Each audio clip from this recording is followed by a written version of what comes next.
Well, I'm going to tell you what I really think the difference is between teaching and preaching. I believe teaching is aimed at the mind, and that preaching is aimed at the heart. And the teacher prepares by discovering the mind of God in Scripture. But the preacher prepares by discovering the heart of God in his prayer closet. Not that he is unaffected by the word, but true preaching is when the heart of God affects the preacher, and then the congregation is affected by the heart of God as it affected the preacher. That, I believe, is a desperate need of the hour. But I've invited your attention to a passage in the book of Isaiah, and I ask you to turn specifically to chapter 57. And we're only going to focus upon a single verse, though I honestly think that if we're wise to do so, I could adequately give you the context. I just don't think that's necessary at this point. I want you to see the text itself. Isaiah 57:15. Thus says the high and the exalted one who lives forever, whose name is holy. I dwell on a high and holy place, and also with the contrite and lowly of spirit, in order to revive the spirit of the lowly, and to revive the heart of the contrite.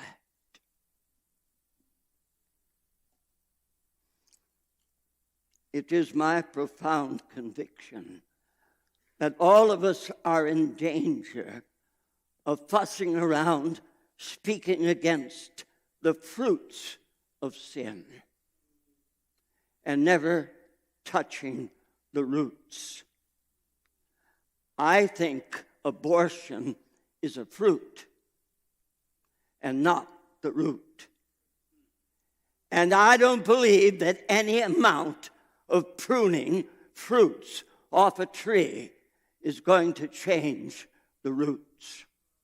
It's my conviction that there is an interrelationship between these four matters.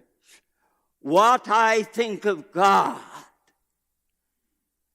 impacts what I think of myself. That impacts what I think of sin. And that impacts what I think of salvation. Honestly, I believe the evangelical church in America is teaching a doctrine of salvation that is absolutely absurd. Makes God an idiot. We've got people who think they've been saved from the penalty of sin, who know perfectly well they haven't been saved from the power of sin. They have loved sin all their lives, and they love it now as much as they ever did. But they thought, having been told this foolishness, that if they would pray a prayer, they would become subjects of the kingdom of heaven. And as I said already, that makes God absolutely stupid. God hates sin to such an extent that he creates a hell in which to imprison forever in a life of misery those who love sin. And then he puts his arm around his son and says, now go down there and save them from the penalty and leave them with the problem. How dumb can you get? But can we correct the problem that now exists in the church by attacking erroneous views of salvation? Well, you see, that would be like going after the fruit. If the wrong view of salvation is to be corrected, the wrong view of sin has got to be corrected. And the wrong view of self has got to be corrected. And we've got to have God's own view of himself. May I ask you, do you think about God the way God thinks about himself? Do you know the God who reveals himself in Holy Scripture, or do you only know the God that your church has imagined him to be? There's an incredible distance between the God of the human imagination and the God of self-revelation in Scripture.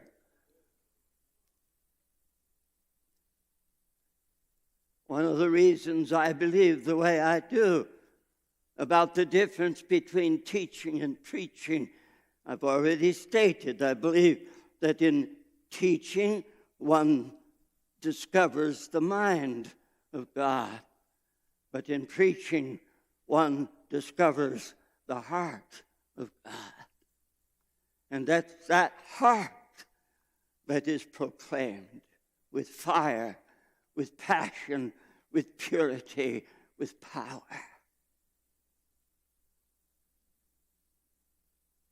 But how does one discover the heart of God?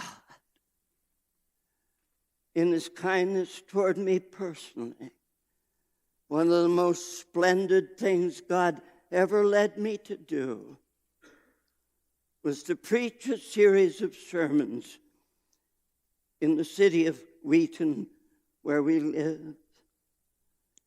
And the sermon series was entitled, The God of the Bible, a Self-Portrait. And what I did for 12 weeks in a row I asked the Lord to lead me to the text that would be most vital for the moment. And I had already come to the conclusion for that series I needed to deal with the I text of Scripture. Those texts where God speaking, using the word I, revealed himself.